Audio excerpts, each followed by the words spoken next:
Bendiciones, salud y paz para todos ustedes que están en sintonía una vez más con el pastor y doctor Nicanor González, bajo los auspicios de el Centro del Buen Samaritano, Iglesia Monasterio, en Facebook. Aquí estamos para entregarle un programa más acerca de la apologética del Evangelio, con su tópico y su tema que nos informen a nosotros cómo nosotros podemos usar el Evangelio o permitirle al Evangelio que nos dé soluciones para las situaciones de los continuos problemas que vienen a la vida de cada uno de nosotros diariamente. Y eso es lo que estamos presentando en esta programación.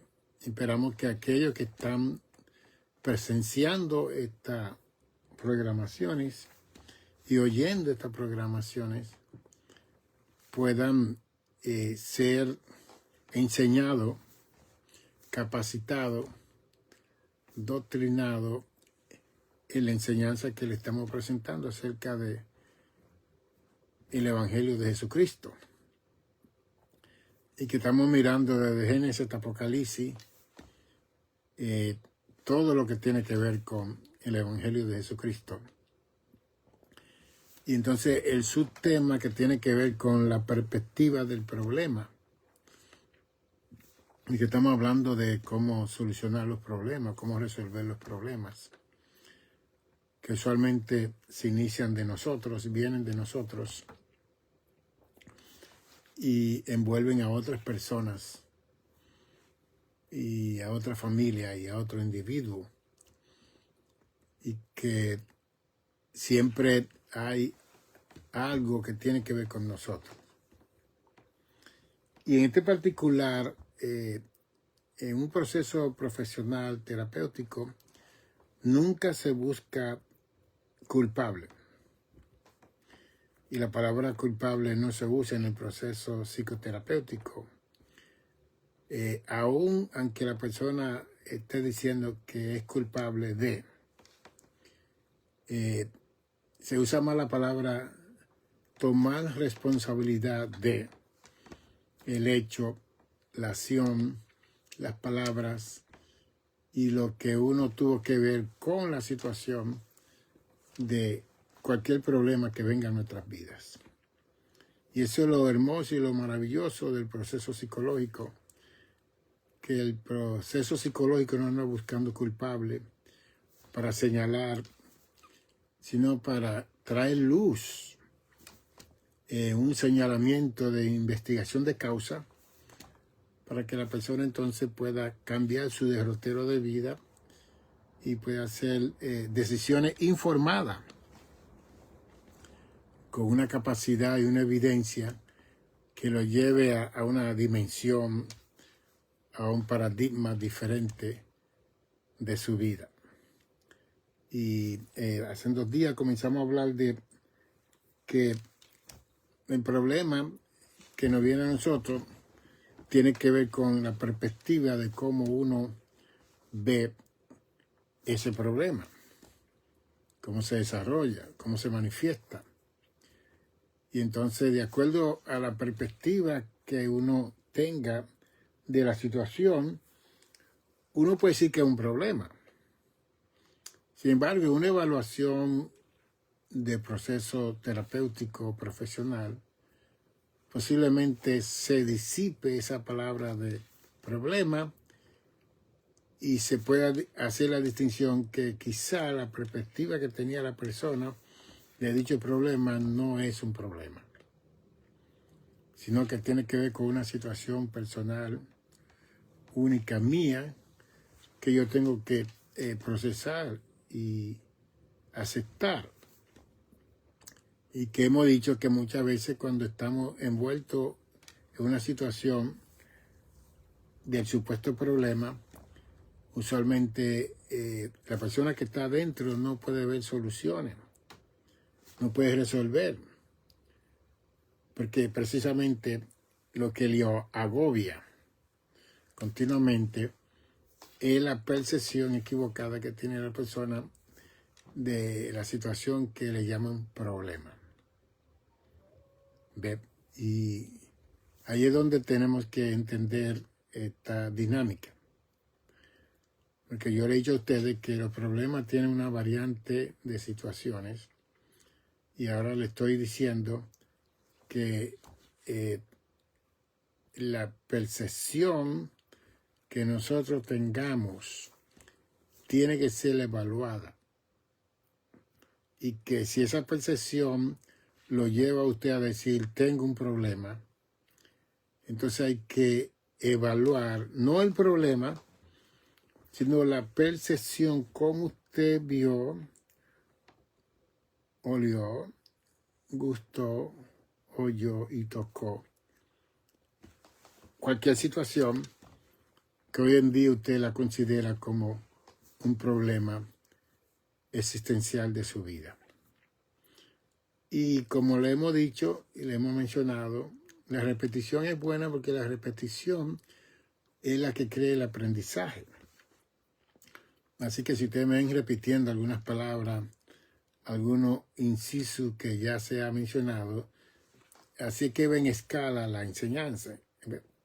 Uno repite la historia y repite la historia y llega un momento donde usted adquiere el conocimiento de esa historia, con datos, con nombre, con fecha, con todo. Pero tiene que haber una repetición de.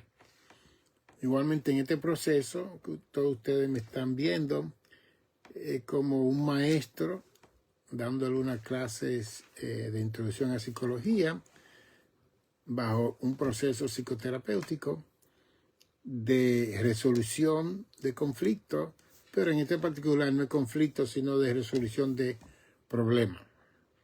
Y quiero que lo vean así para que podamos entender. Eclesiastés capítulo 1, Salomón, 3000 años atrás, él establece una base y unas fundaciones problemáticas que lo llevaron a él a mantener un problema desde el capítulo 1 hasta el capítulo 12 del libro de Eclesiastés, que fue un libro que él escribió ya en su edad más avanzada. Y él iba hablando y iba diciendo la experiencia que él tuvo con la vida como rey de Israel, que duró 40 años como rey, el sustituto de David, su padre. Y que en esos 40 años no hubo guerra en Israel. Y que fue un tiempo de mucha paz, a diferencia de David, que todo el tiempo estaba peleando con los filisteos y con las demás tribus que había en esa área 3000 años atrás.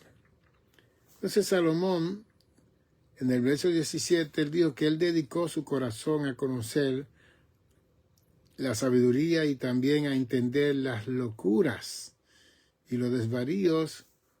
Conocí que aún esto era aflicción de espíritu. El capítulo 1, verso 17, él establece que él decidió en su corazón conocer. Porque sabiduría es orden, conocer el orden de las cosas que se tienen que conocer.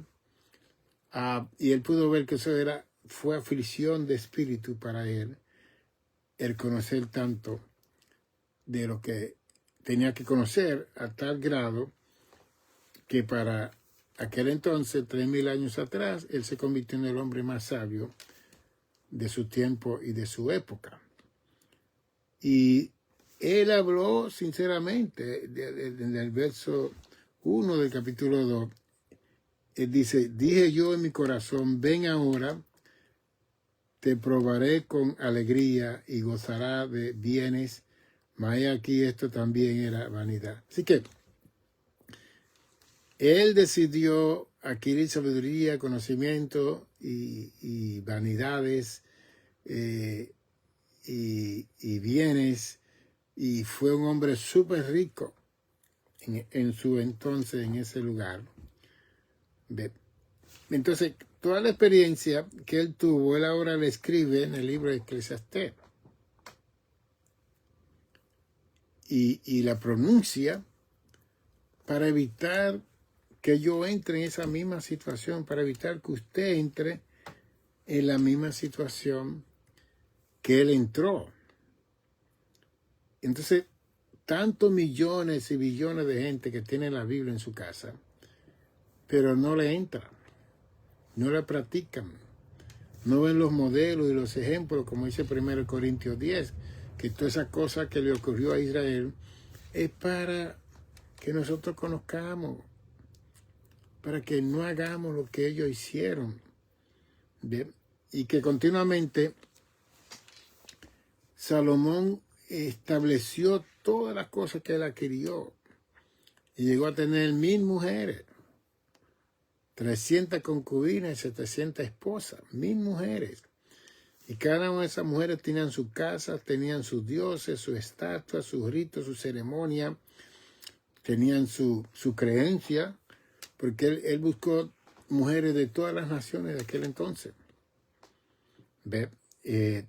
Y como dice en el verso 10 del capítulo 2, no negué a mis ojos ninguna cosa que desearan.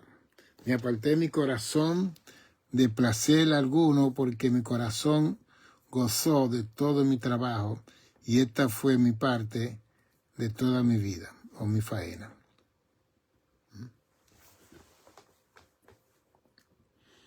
Entonces, Salomón sería un modelo vital e importante para este siglo XXI y para nuestra generación y para esta juventud y para todos estos actores y actoras y actrices y toda esta persona de Hollywood, de Broadway, que andan buscando todo lo que Salomón adquirió, y después en esos 12 capítulos él dijo vanidad de vanidades. 37 veces dijo vanidad de vanidades. Todo es vanidad. Y espero que esta enseñanza le entre a su mente y a su corazón, para que cuando le venga algún atisbo, alguna cosa de esa, de querer lograr o adquirir, usted baje un tono, usted haga un U-turn, vuélvase, porque lo que va a encontrar es vanidad y aflicción de espíritu. Y ya tenemos al rey más sabio, al hombre más sabio de la época, que adquirió todo. Y cuando escribe todo ese capítulo, dice vanidad de vanidades, todo es vanidad. 37 veces usa la palabra vanidad. Algo hueco, algo que no tiene base, no tiene fundamento. Una vanidad, una ilusión, algo ilusorio, que se convierte hasta en una alucinación, un wish, un deseo. Y que el ser humano no está aquí para experimentar lo que Salomón experimentó, porque él fue que decidió darle a su corazón todo lo que seguro era rico, era rey. ¿Qué se le iba a negar a Salomón si él era el hombre principal de Israel? Y aún teniéndolo todo, en el capítulo 12, después que está terminando este libro, él dice, en el capítulo 12, verso 1, acuérdate de tu Creador en los días de tu juventud, antes que vengan los días malos y lleguen los años de los cuales digas, no tengo en ello contentamiento. Es interesante, ¿no? El capítulo 1 entero y el capítulo 2 declara todo lo que él adquirió, toda la riqueza que le adquirió, mujeres que le adquirió, siervos, siervas, músicos, viña, tierra. Él declara todo lo que le adquirió, vaca, ovejas, amontonó plata y oro, tesoro preciado de reyes y de provincia, cantores y cantoras que lo deleitaban con sus cánticos y alabanza. Eso en el verso 8 del capítulo 2. Y dice, fui engrandecido, el verso 9, y aumentado más que todos los que fueron antes de mí en Jerusalén. A más de esto, conservé conmigo mi sabiduría. Es bien interesante, ¿no? Él adquiere la sabiduría, preservó su sabiduría, pero esa sabiduría lo llevó casi a la perdición de su alma. Aunque ya cuando entra el capítulo 12, dice, acuérdate de tu Creador, no dice en tu ancianidad, en tu época de mayor edad, en los días de tu juventud. Interesante. En los días de tu juventud. Entonces, casi todos los hogares del mundo, de los 8.2 billones de habitantes que hay en la Tierra, de más de 220 naciones civilizadas, de seguro que hay una Biblia. Si se lee o no se lee, hay una Biblia, porque este libro más vendido, más interpretado, más de todo, todos los años. Nada, ningún libro supera a la Biblia.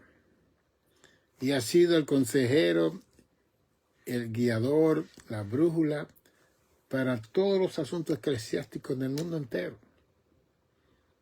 Y otros libros se han escrito precisamente imitando la enseñanza de la Biblia. Pero la idea no es leer la Biblia y decir qué lindo la Biblia enseña de esto y de esto y de esto y de esto, sino cómo practicarlo, cómo yo poner en práctica eso que yo he leído de la Biblia. Y cómo ver el fracaso de la experiencia de diferentes hombres y mujeres en la Biblia, porque este libro que habla la verdad. Todos los demás libros esconden la verdad de mucha gente y no se declaran cosas que se tienen que declarar. Pero el libro sagrado declara la verdad. David era conforme al corazón de Dios. Pero cuando él deseó a Betsabé y mató a su esposo Urías, eso se describe en el libro de Samuel. Bien. ¿Qué le estoy diciendo? Que ese pecado de injusticia y de criminalidad de David como rey, la Biblia no lo ocultó.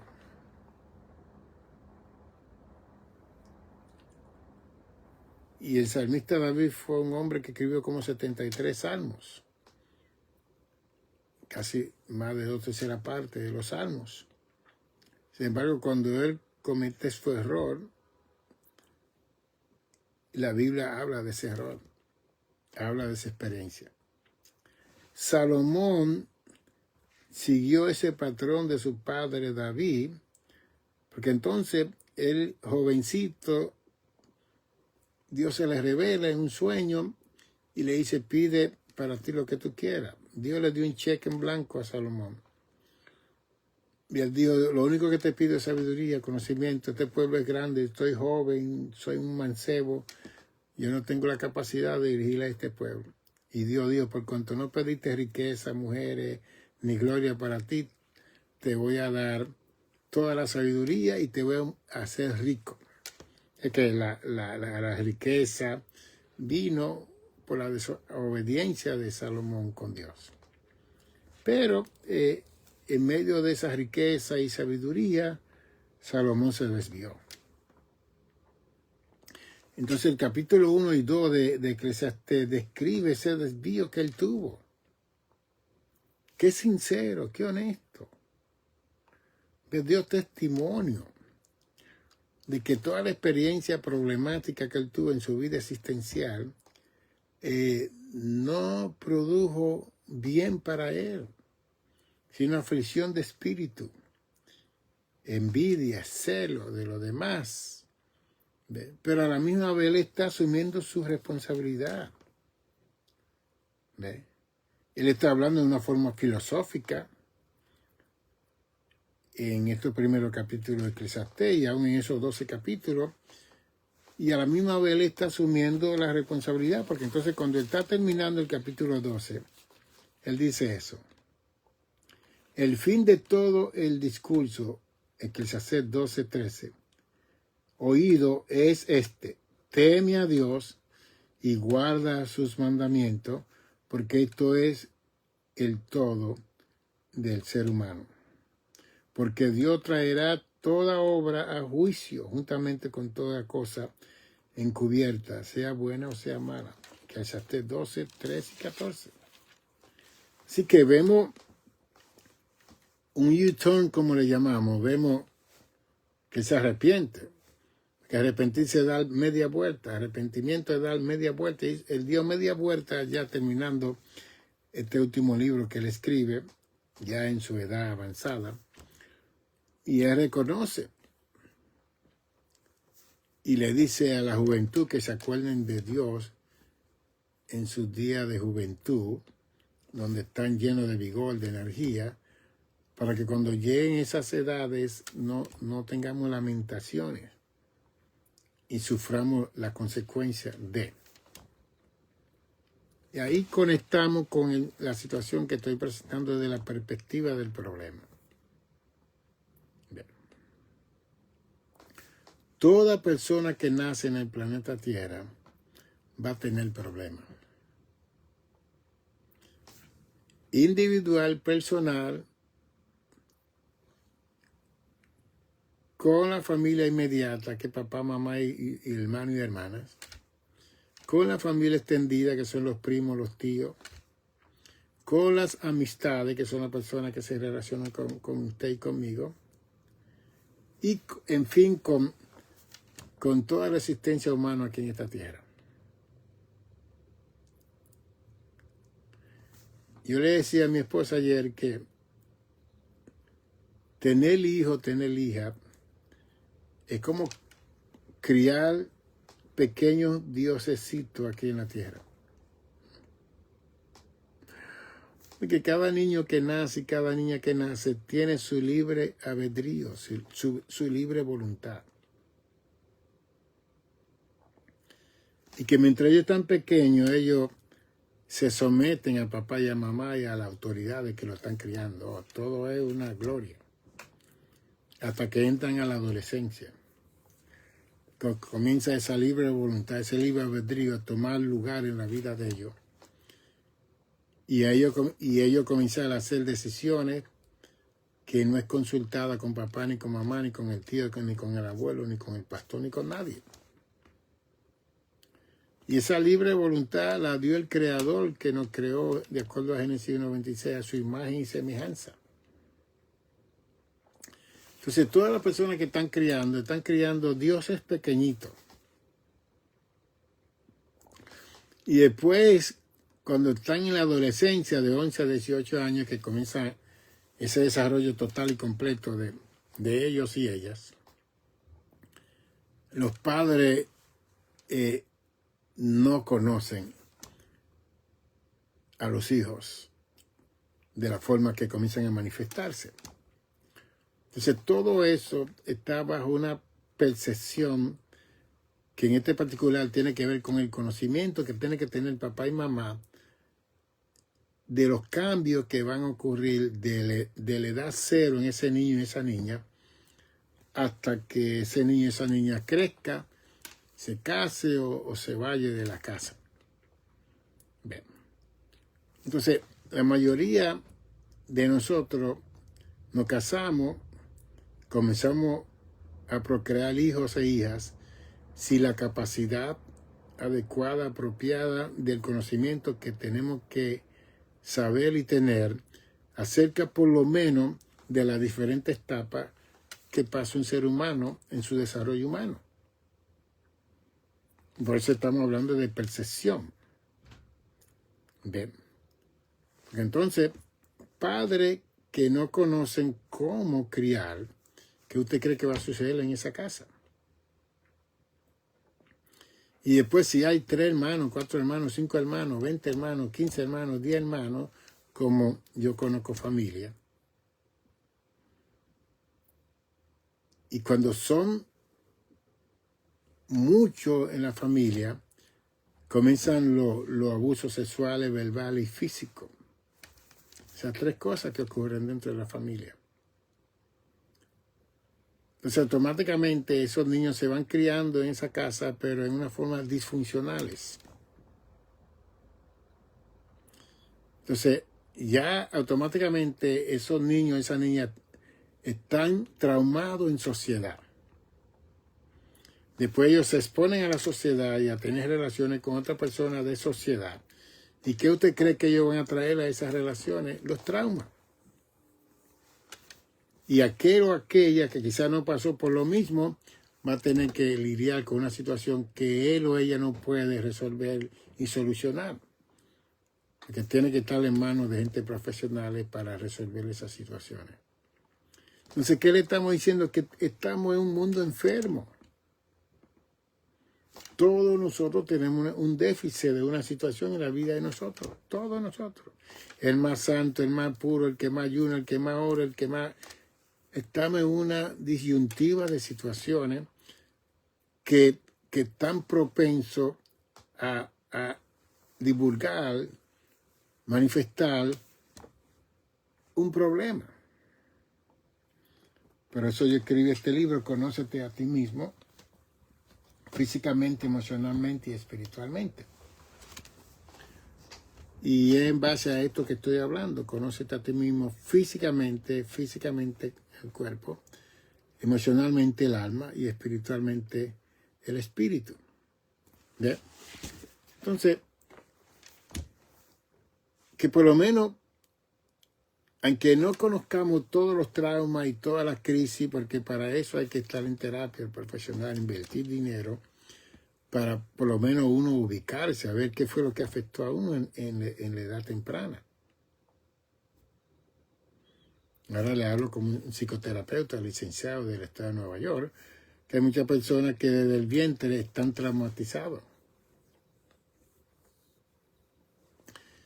Y cuando nacen siguen con su trauma, con diferentes situaciones. Y eso es bien difícil. Y después entonces están con papá, con mamá, que no saben cómo lidiar con esa situación. Eso se complica más. La crisis de esa joven, de ese joven. Y muchas veces lo que viene es el suicidio o el homicidio. Se manifiesta en toda esa situación y continuamente vemos gente quitándose la vida o matando gente. Y que le viene ese monstruo de culpabilidad, de causa y efecto que pueden producir en su edad temprana y alguien va a pagar las consecuencias que no tiene que ver nada con la situación suya. Y esto es bien complicado, ¿no? Y perplejo, complejo. Por eso es que cuando uno se sienta a buscar la ayuda profesional, uno va paso por paso. Por eso es que la terapia es un proceso, no de una sesión o 2 sesiones. La terapia es un proceso que en cada sesión se va vislumbrando y detallando y viendo los puntos de causa que están produciendo los efectos secundarios en la persona. Y eso toma tiempo y mucha gente no quiere invertir dinero, pero gastan su dinero en otras cosas que no es de salud mental.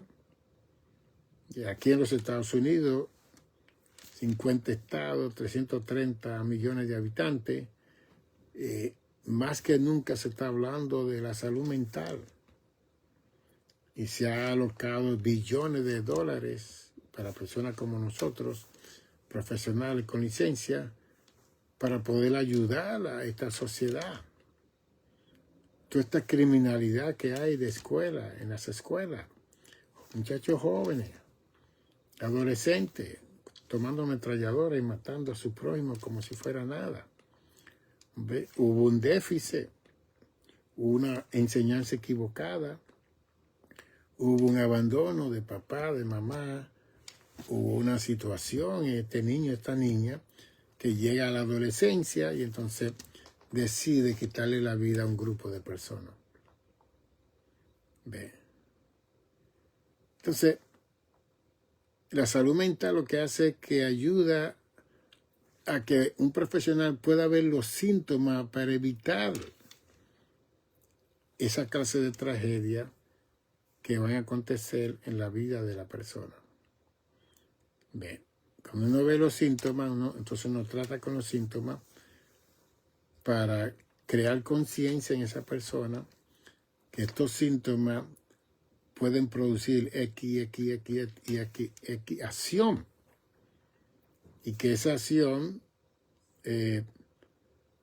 tiene consecuencias, aún hasta de la pena capital, porque hay estados que si usted mata, lo matan. Y en otras naciones por igual. Entonces, lo que le estamos diciendo, que Salomón, en estos dos capítulos de Eclesiastés 1 y 2, él testifica todo lo que él quiso adquirir.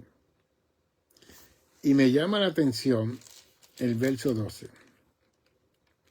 Y él dice, después volví, capítulo 2, verso 12, después me volví yo a mirar para ver la sabiduría y los desvaríos y la necedad, porque ¿qué podrá hacer el hombre que venga después del rey? Y él mismo contesta, nada sino lo que ya ha sido hecho. Wow.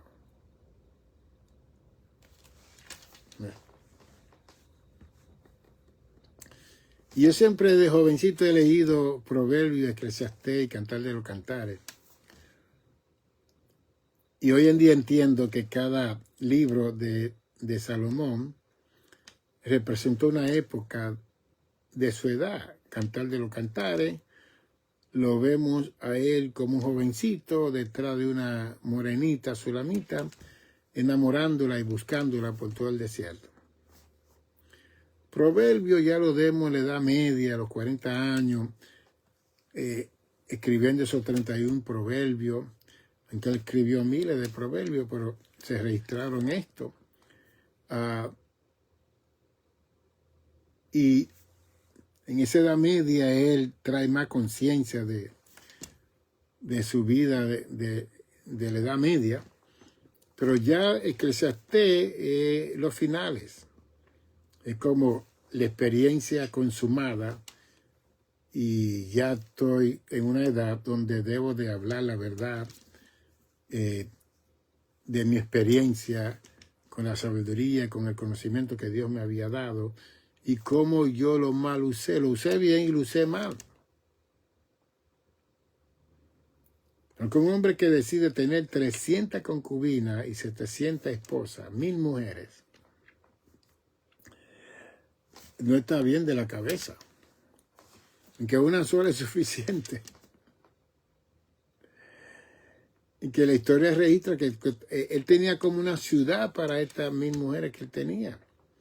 Le tenía casa a toda ella en esa ciudad que él creó ahí en Israel. Y después permitió que cada una de ellas trayera sus dioses, así que habían 1000 altares en el tiempo de Salomón. Y que él se desvió con un estado de idolatría. Idolatría es la negación de la existencia de Dios. Así que esos 40 años de Salomón, o por lo menos vamos a ponerle 20 años después que llegó a su edad, creó un estado idolátrico dentro del pueblo de Israel. Cuando David era conforme al corazón de Dios, aún con toda su falta, él debió de seguir los modelos y el ejemplo de su papá, ¿no? Él superó todo lo que su papá había hecho. Y lo lindo es que Salomón era hijo de Betsabé, la mujer que tomó David y le mató a Urías, su esposo. Y mire lo que Dios hizo con Salomón. O sea, que no importa la descendencia, de qué mamá, qué papá usted venga, si usted hace la voluntad de Dios, Dios se va a encargar de hacer con usted y conmigo lo que Él dispuso a hacer con la vida de aquel que obedece, que se somete, que hace la voluntad. Ese es otro mensaje, esa es otra cosa. Pero lo que le queremos decir a ustedes es, Salomón vivió un hogar disfuncional. Que David también tenía un sinnúmero de mujeres, esposas. Cuando Absalón se rebeló contra él, dice que Absalón entró a la ciudad y fue a la azotea y vivió con 10 concubinas que eran de su padre, David. Y que David también tenía un hogar disfuncional, porque esas mujeres le dieron hijos y su esposa le dieron hijos. Entonces, cuando él muere, hubo un problema con el reinado. Pues esas mujeres peleando para que David, antes de morir, anunciara quién iba a ser el sucesor de él. Y son decisiones que nosotros seres humanos hacemos, como hizo Abraham con Agar y con Ismael, que nació primero que Isaac. Y mira el conflicto tan grande que tenemos entre los árabes y el pueblo judío. Entonces todo eso está dentro del texto bíblico, pero muchas veces como que nosotros no vemos eso. Y vemos quizá el placer que vamos a tener en ese momento, sensual, erótico, el momento. Bebamos y comamos que mañana moriremos. La doctrina de los hedonistas del segundo siglo de nuestra época. Y así es que vive la sociedad. Después oramos a Dios para que quite ese problema. Desaparezca ese problema. En vez de reconocer al Señor como el publicano en el altar, ten misericordia de mí, Señor. Y no como el fariseo que decía todo lo que hacía y después se justificó en contra del publicano. No soy como ese. Ahí fracasó. Es que nosotros aprendamos a leer el texto bíblico, hagamos evaluaciones, análisis. Úseme a mí como profesor suyo, como pastor suyo de estos medios. Úseme para hacer conexiones con la realidad de lo que nos enseña la Biblia. Porque en la Biblia tenemos mucha gente fracasada, eran gente disfuncionales, esquizofrénicos, paranoicos. Toda la enfermedad que ha descubierto la psicología del 1875, cuando se descubrió este sistema, todo eso lo vemos con la gente de la Biblia. No eran gente perfecta. Eran de carne y hueso como nosotros. Que se acercaron a Dios seguro. La Biblia dice que Moisés era el hombre más manso de la tierra y él mató a un egipcio. Pero no ha matado a nadie. Sin embargo, Dios en la Biblia reconoce a Moisés como el hombre más manso de la tierra. Moisés tenía su rabia. Le pegó a la roca 2 veces cuando Dios le dijo que le hablara a la roca. Y tenía su enojo, su ira, y era por el pueblo. ¿Ve? Así que, ¿cómo nosotros entramos a ser líderes, a dirigir personas, cuando no nos conocemos a nosotros mismos? Cuando no hemos sido llamados para dirigir pueblo. ¿Ve? Y yo siempre digo que es una cuestión de tiempo. Cuando uno tiene disfunción, uno necesita buscar ayuda. Necesita sentarse y hablar para uno sanarse de esas disfunciones que uno tiene. Hay líderes que son iracundos, Un líder no puede ser iracundo, que se ira de no, que se enoja de no, se enoja de nada. No. Tenemos que ser como Jesús. Y aún, aunque nos venga enojo o algo, pero que no le haga daño a otras personas. Que no afecte a otra persona, porque tampoco somos perfectos. Todo el mundo se enoja, todo el mundo da ira. La Biblia dice que Dios está airado con el pecador, con la transgresión. Génesis 6, no contenderá mi espíritu con el hombre. Voy a destruir todo lo que he creado. Sus días serán 120 años. Y dice el verso 8 de Génesis 6, y Noé halló gracia delante de los ojos de Dios. Así que Noé le quitó esa ira y ese enojo que le dio a Dios en un momento dado, porque el designio del ser humano en ese momento era solamente hacerle el mal. Soñaban el mal, se levantaban haciendo mal. No había una jota, una coma de bienestar en esa generación de antidiluviana, antes del diluvio. Y Dios determinó sacarla todo. Sin embargo, dejó 8 personas y la tierra con esas 8 personas, Noé y su esposa y los hijos y su esposa, se llenó la tierra. Bien. Y aunque vemos que Dios dice que Dios se arrepintió de haber hecho hombre, sin embargo, el verso 3 dice que su espíritu no iba a contender con el hombre y que los años del hombre iban a ser 120 años. Así que Dios nos da una luz de que aunque él se arrepintió de haber hecho hombre, que dio media vuelta, porque arrepentirse da media vuelta. Él miró para no ver la maldad y el designio de maldad que había en los seres humanos que él había creado. Sin embargo, aunque dio media vuelta, él vio a Noé y su familia haciendo la voluntad de Dios. Además, se había profetizado, ahí mismo en ese capítulo 6, que el ser humano iba a durar 120 años. Sin embargo, aunque Dios lo dijo en Génesis 6, vino el diluvio por 1 año y 27 días, 40 días lloviendo, y el arca en el monte Ararat ya por 1 año y 27 días.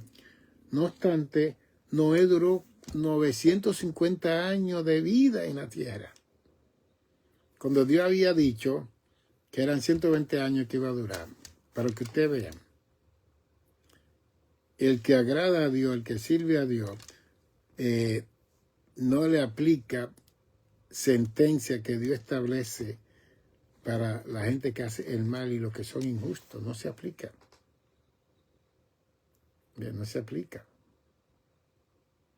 La ciencia ha descubierto, por ejemplo, yo enseño esto siempre en muchos lugares, que cuando nosotros nacemos tenemos 100 billones de neuronas aquí en esta cabecita, 100.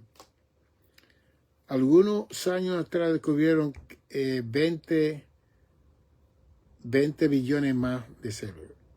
Así que cuando nacemos, yo hablo que tenemos 120 billones de células aquí en esta cabecita. Y también se descubrió que después de los 20 años, el ser humano comienza a perder 50.000 células o neuronas de la cabeza, del cerebro. Y que cuando llegamos a los 50 años ya hemos perdido 1/3 parte de todas las 120 billones de neuronas que tenemos en nuestra cabecita. Y ya a los 72 años hemos perdido 1/3 parte, 2/3 parte de esas neuronas que están en nuestra cabecita, indicando que vamos a tener problemas con la vista, con el oído, con el movimiento, con el gusto, con el oler. Vamos a ser afectados, porque esas neuronas que están aquí son las que se manifiestan para que nosotros podamos ser seres funcionales. Un pastor, cuando yo dije eso, dijo: doctor, yo tengo ya casi 80 años, quiere decir que yo estoy achicharrado, todas mis neuronas están quemadas, que yo pasé los 72 años. Yo le dije, la gente justa y la gente temerosa de Dios le guarda su negrona. Y por cierto, este pastor cuando tenía 86 años lo pusimos a predicar en una convención que habían como 2000 pastores y trajo un mensaje excelente y hermoso y maravilloso a los 86 años, con su memoria intacta, citando la Biblia y todo. Dios preserva, Dios guarda a hombres y mujeres que temen su nombre y los libra de estas declaraciones científicas y estos descubrimientos científicos diferentes. Entonces, ¿qué le estamos diciendo a ustedes en este día? Salomón testificó de la experiencia que él tuvo con el placer, con su corazón, con el gozo, y que él dedicó su corazón a todo lo que concernía a la vida existencial. Entonces, cuando él aplicó todo y disfrutó de todo, él se sentó y dijo, vanidades, vanidades, todo es vanidad. 1000 mujeres no pudieron satisfacer su alma, su espíritu, no pudieron. Y aún en los proverbios él habla que él no encontró de 1000 mujeres una mujer buena. Esa fue la experiencia de Salomón. Porque él buscó reina y princesa de todas las tribus y de todas las naciones que habían en aquel entonces. El problema es que esa gente no eran temerosas de Dios, eran idólatras. No servían a Jehová de los ejércitos, servían a otros dioses. Entonces la luz y la tiniebla no pueden mezclar. No pueden mezclar porque va a haber un choque. Y eso va a crear una disfunción. ¿Ve? Jesús dijo que él vino a traer divisiones a las casas. Jesús dijo eso en el Evangelio. Porque Jesús sabía que un esposo le iba a servir al Señor y la esposa no. Una esposa iba a servir al Señor y el esposo no. Una pareja iba a servir al Señor y los hijos no. Entonces, eso produce división en la familia. El pueblo gentil, que eso es algo contextual, histórico, nosotros no podemos compararnos con el pueblo judío. Porque el pueblo judío creció en un ambiente religioso. Ayer fue el día más santo del pueblo judío, Yom Kippur. Y esos judíos se unen y siguen sus tradiciones, sus costumbres, sus ritos, su ceremonia, su liturgia judaica en todos los lugares del mundo. Y que cualquier mujer que se acerca a un judío joven tiene que convertirse al judaísmo, si no, no se puede casar. Esa es la tradición de ellos. A diferencia de los gentiles, que nosotros nos casamos con todo el mundo. Nosotros no nos importa la nacionalidad, el color, la etnicidad, el lenguaje, si sirve a Dios, si no sirve a Dios, nos casamos con todo el mundo. Y yo no estoy diciendo que la familia judía no es disfuncional, también es disfuncional con todas sus costumbres y sus tradiciones. Ellos son disfuncionales también. Y más cuando rechazaron al Mesías 2000 años atrás, más disfuncionales se pusieron. Bien. Pero ellos han guardado esas tradiciones por siglos, de siglos, de siglos, de siglos. Entonces, los gentiles que no son judíos, nosotros practicamos todo. Ellos también practican, quizás no lo dicen, lo hacen escondido, pero practican ellos también. Porque el hecho de los 10 mandamientos de Éxodo 20 y de Deuteronomio 5, no tendrá dioses ajenos, es porque lo tenían. No adulterará, es porque cometían adulterio. No codiciará la muerte de sus prójimos, es porque lo hacían. ¿Ve? Esos 10 mandamientos, Dios se los dio a Moisés en el monte Sinaí, porque eso era lo que practicaban los judíos hasta el día de hoy. O sea, que ellos no están exentos, que porque son un pueblo tradicionalista, con su costumbre, su idiosincrasia religiosa, judaica, que ellos son más especiales, más hermosos y más maravillosos. No, ellos son humanos. Que todavía le espera a ellos una gran tribulación por haber rechazado el amor de Dios en Cristo Jesús. Aparte de los 6 millones que mató Hitler en el 1933 en adelante, hay una gran tribulación que viene de acuerdo a Mateo 24-29. De acuerdo a Jeremías 37, la apertura de Jacob. Eso no ha venido todavía. Con el anticristo va a venir todo eso. Y ellos van a seguir sufriendo y pasando por estas situaciones. Y eso son consecuencias de su rechazo a la misericordia, al amor, al evangelio de Jesucristo, 2000 años atrás. Así que cuando miramos los problemas, y yo le he hablado bastante de muchas cosas, ¿no? Pero todo eso hay que tomarlo por parte. Cuando usted tiene una percepción del problema que usted tiene, eso lo va a ayudar a usted a buscar ayuda. Especialmente cuando usted no conoce, cuando no entiende, no comprende qué es lo que está sucediendo. Buscar ayuda es de gente sabia, de gente entendida. Porque aún en Proverbios nos habla que Salomón tomó prestado de otra gente sabia que habían en su época para escribir algunos de los proverbios de ellos en sus libros sagrados. Ve que la gente sabia, inteligente, reconoce la virtud de la otra persona y no le da celo porque esa persona es dueño de sí mismo. Cuando tenemos celo y hacemos competencia con aquellos que tienen talento y hacen las cosas mejores que nosotros, es que no hemos madurado, no hemos crecido. Ve. Cuando no buscamos ayuda, cuando necesitamos ayuda, no hemos crecido, no hemos madurado. Yo he estado en terapia y soy psicólogo y he visto otros psicólogos que me han ayudado en diferentes etapas de mi vida. Y me he sentado y he gastado bastante dinero. Cuando estudié en la clínica, yo tenía una psicoanalista que la veía 2 veces en semana. Y después al mes le pagaba más de $1,000 y pico de dólares. Parte de lo que ganaba yo de salario como pastor. ¿Y qué le estoy diciendo con todo esto? Que no es malo buscar ayuda y ponerse en contacto con situaciones que desconocemos en la vida de cada uno de nosotros.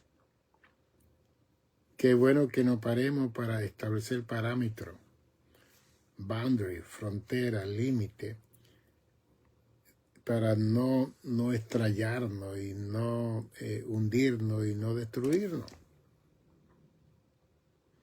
Hoy en día yo evalúo el trabajo pastoral y tengo mucho para contarle a mis pastores y los líderes que me van a invitar para dar conferencias en estas capacidades. Pero una persona que entra al pastorado, mujer o hombre, tiene que ser llamado por Dios. Tiene que ser equipado por la palabra de Dios y tiene que ser lleno del Espíritu Santo de Dios. No hay otra forma de dirigir gentes, hombres y mujeres, niños, jóvenes. Y eso lo hace una persona que es llamado. Que cada persona que se sienta en esos bancos, en esa silla de la casa de oración, es un mundo. Y más en este tiempo tan complicado, complejo y difícil. Usted está criando diosesitos pequeños en el Evangelio, en la palabra de Dios, que van a diferir de usted, que van a tener opiniones diferentes a usted. Pero si usted tiene su espina dorsal en su lugar y usted piensa que Dios le ha llamado, usted se va a poner en la brecha y va a establecer el orden de cómo va a funcionar este asunto aquí.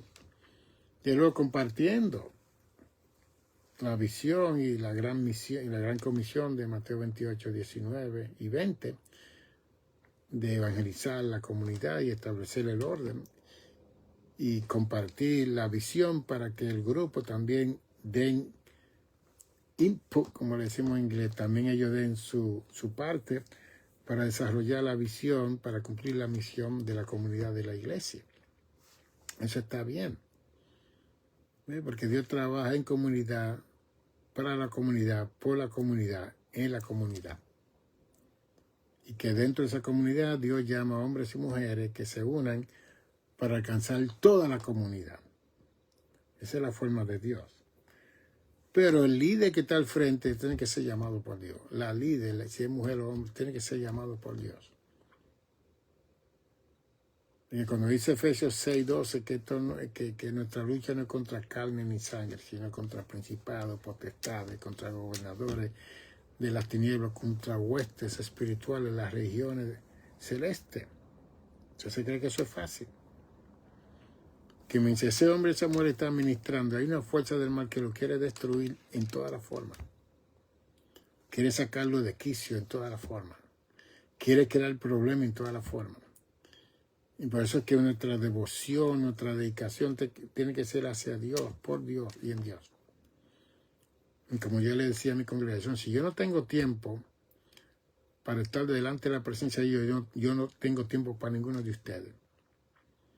Que la prioridad de un hombre y una mujer llamada de Dios para evitar todos esos problemas que surgen en una congregación es estar en comunión continua y constante con Dios y sacar tiempo de calidad con el Señor. Porque mientras le damos todo el tiempo a la congregación, vamos a estar vacíos de todo. De poder, de unción, de conocimiento, de palabra, de todo. Pero cuando nos ponemos en la brecha, como Dios llamó a Ezequiel, que no encontró a ninguno, que se pusiera en la brecha. Pero si nosotros lo hacemos, nosotros vamos a tener éxito. Yo duré 44 años en la brecha. Si usted comienza y usted no es llamado o llamada de Dios, usted no va a durar mucho, yo le aseguro eso.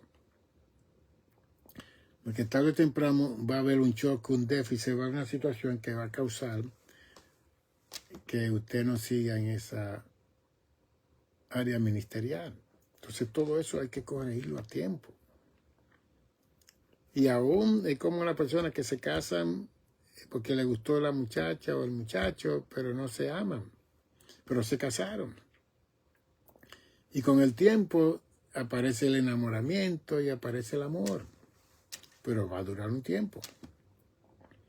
Pero hay otros que se casan solamente infatuados por el cuerpo, por el conocimiento y no por la persona completa, pues eso va a durar un periodo de tiempo. Porque va a venir otra persona y usted también se va a infatuar de la otra cosa que tiene la persona.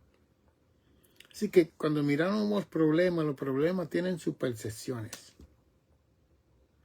Y esas percepciones son las que tenemos que investigar cuando decimos tengo un problema.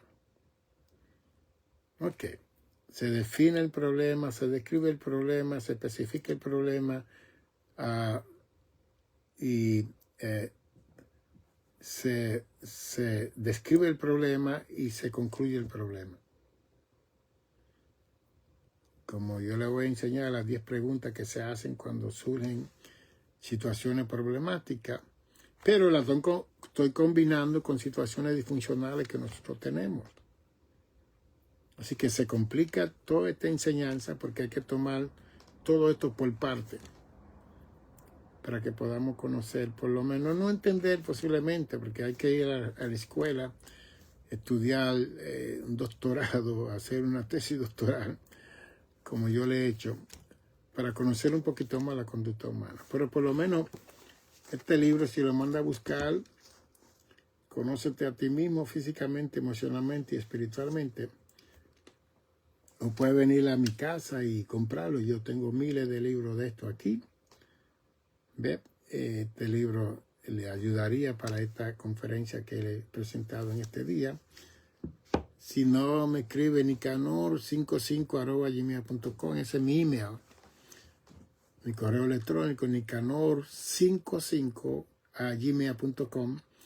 Me escribe, doctor, mándeme el menú que usted tiene. Ahí están todos los nombres, todos los libros y la conferencia que tenemos en CD, que casi ya eso no se usa, pero hay algunos que todavía tienen eso para tocar. Ahí hay muchas conferencias que yo presento de 80 minutos que hablan de todos estos temas pausadamente, así como lo hacemos hoy. Así que este programa va a estar yendo a YouTube. Busque Reverendo Dr. Nicanor González YouTube, apúntese, suscríbase y mande esta información a toda la gente que usted quiera para que podamos aprender. Dígale que yo soy su psicólogo, su teólogo, su pastor, en el sentido de los medios de internet, que cada uno de ustedes tiene su pastor y sus congregaciones, gloria a Dios. Pero ustedes me escuchan y me ven, pues me convierte en eso para ustedes, para la gloria del Señor. 646-755-1290 es mi número. 646-755-1290. Me llama si quiere alguna sesión terapéutica, su familia, una conferencia en su congregación o en grupo. Estamos dispuestos para hacer todo eso en el nombre de Jesús. 646-755-1290. Y si me invita, tiene que ser con tiempo. No puede ser de una semana para otra. Porque yo no voy a hacer eso más como hacía anteriormente. Hay que prepararse mejor para presentar lo mejor del cielo a donde yo vaya. Dios le bendiga. Bendiciones. Recuérdese del libro, donde lo va a buscar.